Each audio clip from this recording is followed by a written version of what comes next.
the question is, do you have experience or techniques for working with children as young as 22 months with ASD, nonverbal, but starting to communicate nonverbally and making some eye contact? The short answer to this is yes. Therapy starts very early, and with some kids that we work with, we might know from birth that there are some difficulties. Now, with ASD, we obviously don't usually know that until we get to that 2-year mark where it becomes clearer and clearer that that is going to be the difficulty. So, for example, my youngest client was 6 weeks old.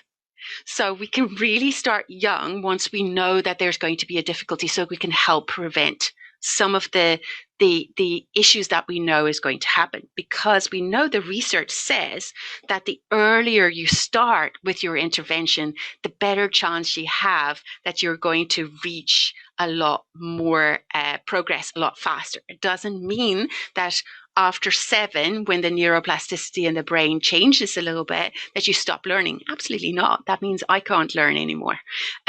It's just that it's not going to be at the high pace you do up until you're age 7. So we want to cash in that, especially first 3 years, as much as we can. So 22 months is a great age to work on communication skills, because they're, if you think from a developmental point of view, they're becoming interested in what's happening. They want to have things like any 2-year-old. I know mine hit the terrible 2s at 1.5.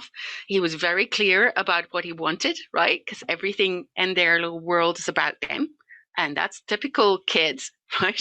So we can use all those opportunities to then go, okay, so if you are looking at me, how can I make that a really, really positive thing?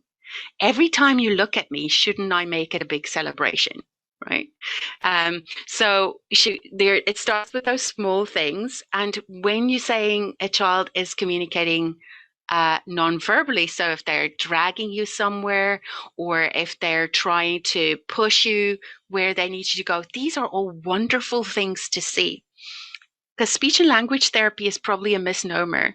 We're more about communication than we are about the speech and language part of it, because we want to work on communication skills first and finding the interaction a pleasant thing. So we need it to be fun, and we need it to get you things that you like, and then you're more likely to engage with us, right? All kids are like that, no matter whether they have special needs or not. So it's about finding the things that they love, and for us to be the providers of that within limits. Discipline is important in parenting too, but it's also about going, I get you, I understand you want this, or I'm going to find ways that you can communicate that's just as simple as dragging me to the fridge. Okay, so if I find that you're getting really good at even I might try signs for 2 years, right? Just to help support your understanding, even though I'm not 100% sure you might use it. I would introduce things like that. I would introduce visuals. We used a visual schedule with our own from 1.5. His tantrums went from up there to right down. When we could go Dora the Explorer style, we're going to go shop, check, home, check. Smith's, check, restaurant, check, back in the days when you could. And home, check. So then it became so much easier for him to go, oh, this is what's going to happen.